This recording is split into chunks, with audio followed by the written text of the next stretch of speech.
everyone, this is Joy with scrapbooknerd.com. Just sitting here this morning with my tea and thought I would share with you a little bit about my 2014 project life or life documented album, whatever term you're wanting to call it, and what I plan on doing for 2015. So let's get started by, I will share with you that I did go through my 2014 book, which is here, and I'll flip through that in a minute with you, and wrote a list of a plan of what it is that I'm wanting to do with 2015, paying attention, of course, to the things that I liked and disliked, and things that I want to repeat and things that I want to change. And it goes everywhere from things very specific, like whether or not I like using white borders when I print my photos or not. And so a few things on my list here are to use white borders when I print my photos. I like that little bit of white resting space. Somehow visually to me it makes it the page a little more quiet in order to do that, because these pages can get quite busy depending on how much pattern and pattern papers you're using. So that was one thing that I really wanted to do. I wanted to also use labels and my stamps more. So I do have quite a bit of labels that way. I like using tags, and as I flip through the book, you'll see that I like adding labels to the top of the photos in the white space, extra details, or just the date, the day of the week, things like that. But I do like adding labels, so I want to make sure that I have that ready to go. I want to use the computer for my journaling in 2015 because I was using a typewriter, an old-fashioned typewriter, to do the journaling, and it was more time consuming, and I found, obviously, because I can't do the corrections like you can when you're on a computer, that I was having to retype things. So I'm going to go more towards the computer journaling. I want to use more 6x6 paper pads, use my dies a little bit more for my manual die cutter, and leaving myself space to be flexible whether or not I'm doing weekly layouts or monthly layouts, which is something that I learned last year in doing this, that I did I started with weekly and moved into monthly for different reasons, not taking enough photos, life getting busy, things like that. So I did do some pre-planning, and again, even though I did the pre-planning, I'm still flexible to change that up. The next thing that I did is I bought a planner to house everything. In 2014, I had a planner for my overall life, and then I had a planner or a notebook for project life related things like the journaling and keeping track of papers and ephemera and things like that. But I found it difficult to keep up both, and so it's definitely going to be easier for me to keep everything in one spot. Time will tell, of course, though, because I haven't worked with this planner for very long. It's only January 2nd, so I'll have to see. But so far, I'm liking how this is set up. This actually happens to be a Becky Higgins planner, and I liked the way that she designed it and has it divided in here. So I also like the colors. That helps a little bit, and it was inexpensive in terms of a year-long planner, and so I'm going to go with this for now and see how it works. If not, I can always buy something different and change it up. So as you can see, I've already kind of started planning some things out, did a little bit of journaling for the first, and I've started creating inserts and things, which I'll do on occasion, but not a lot. Again, trying to keep this simple and more about the functionality rather than trying to pretty it up all the time. Although I do add things like washi tape to define how long I'm going to be away, or projects or things like that. So I will be attending CHA this year with Scrapbook Nerd, and I've printed out my class schedule for the 3-day, 4-day event. And so things like that I will add in as I go, and I believe I will be doing, I'm think I've told myself that I'm going to schedule Sundays as a day where I update my planner for the week ahead and start from there, as these calendar sheets do start on a Monday.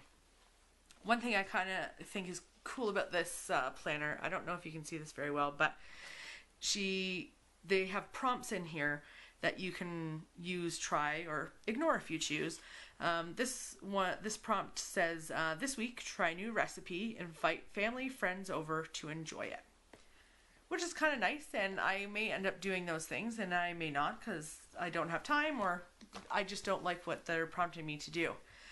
The other thing that I like is that they do have a place to create lists, and again, giving you a bit of prompting about what you could fill that list with, things that you can add into your Project Life album later, some blank spaces, and ultimately, if I don't want to do this either, I can also use this as a place to write down notes and just cover off the actual list title that they've assigned. So that's the plan for that so far. Again, if this doesn't end up working out for me, I'm just going to change it up and try and find something bigger, or maybe just go back to using a binder like I did last year. But everything will be kept in one spot, so I can take it with me and not worry about it. I'm also going to be using, as I did in 2014, one page protector style, and put in inserts as I go, and as for events, big events, days where I have a lot of photos, or if I decide to take part in, 15 photos on the 15th, things like that along the way. So I like knowing that I have a certain style of page protector. I don't have to think too much about the orientation. So I know that these are landscape, and I can change it up based on,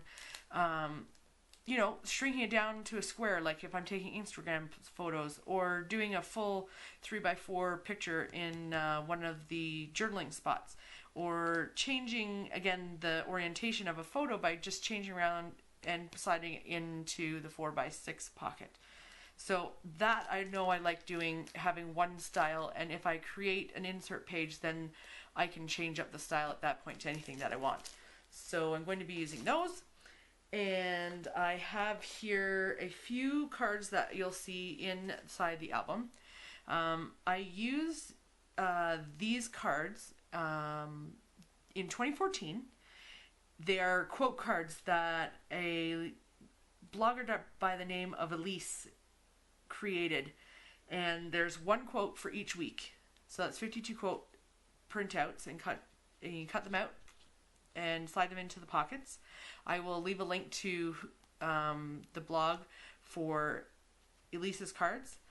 And then this year I'm going to give these currently lists a try, and these are created by another blogger by the name of Kristen. Her site is rukristen.com, I think, but again, I will link to her site for these. And this isn't going to be a weekly thing, probably more of a monthly thing, of just a short recap of the prompts that she's created here. And I have these printed out again and cut down already to size to fit into the album.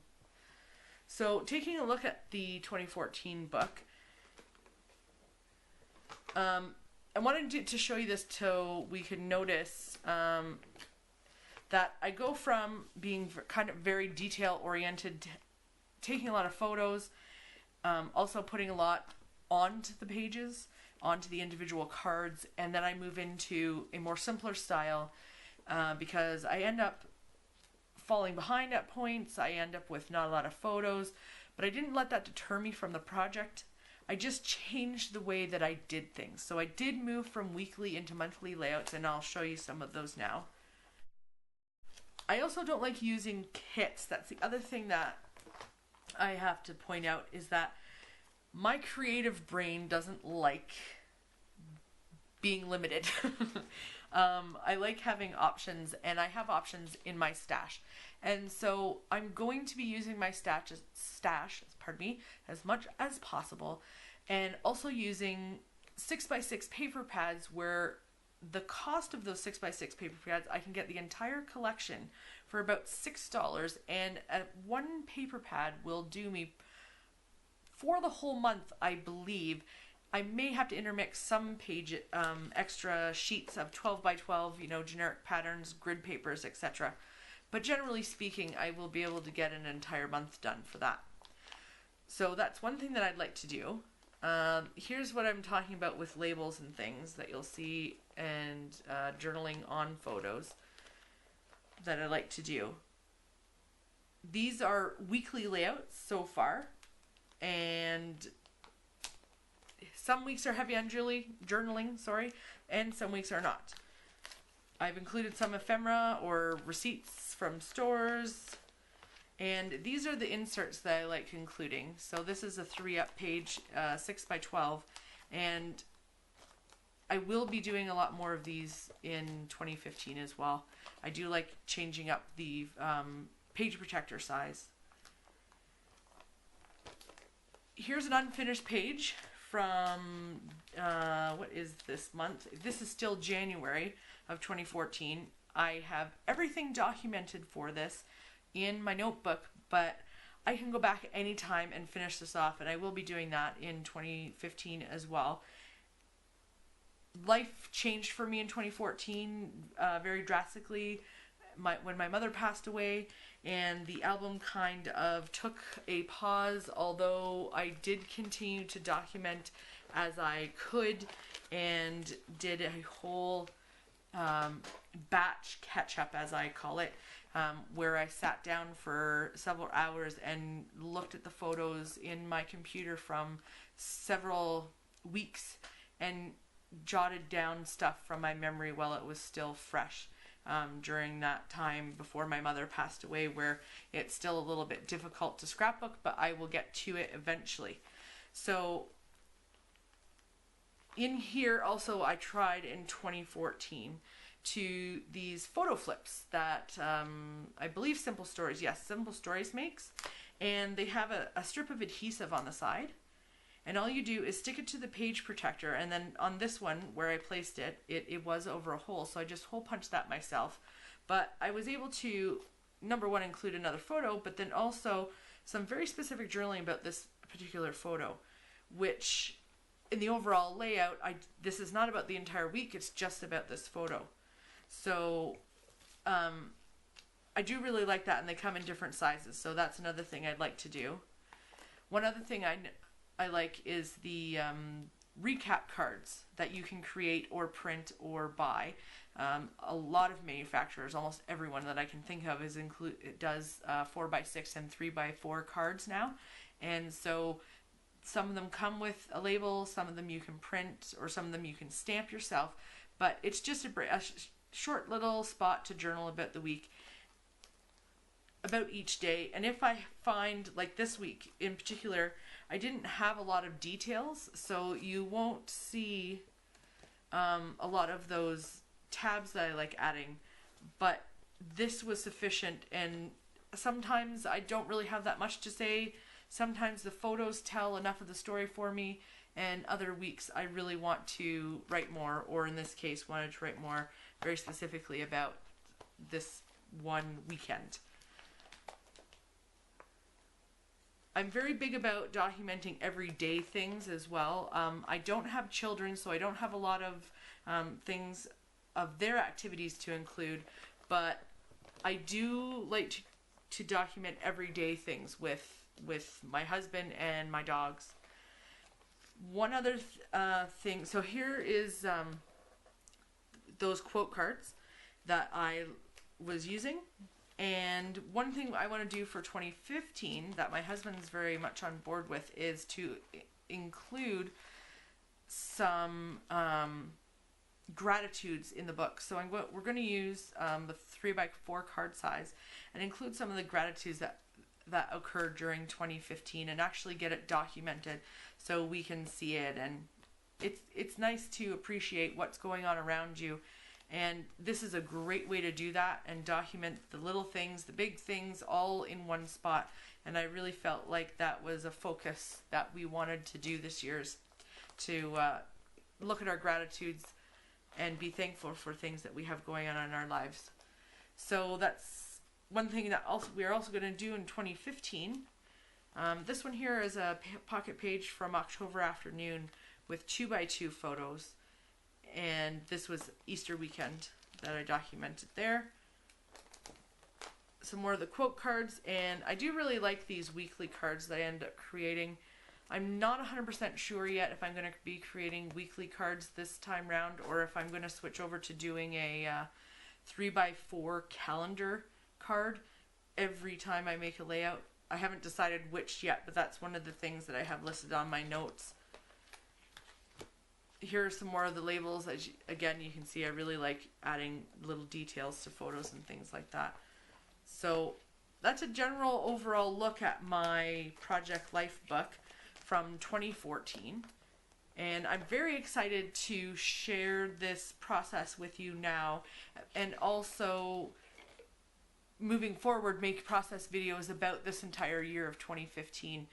I can't guarantee that it's going to be weekly videos, because again, it's up to how my life is, and it may be monthly videos, it may be weekly videos, it may be a mix of both, but I'm going to try to document most of this process that I have of making these pages for you. And so if you're interested, tune back in, and we will be uploading more videos for this in the upcoming weeks and months. And I would love to have your input. If you want, or if you have questions, post your questions, or head over to the Scrapbook Nerd forum, where I will also be sharing these layouts in more detail. Thank you so much for joining me for this quick look at my 2014 Project Life album, and listening to me ramble on about my 2015 plans. Hope to see you again next time. Thanks for watching.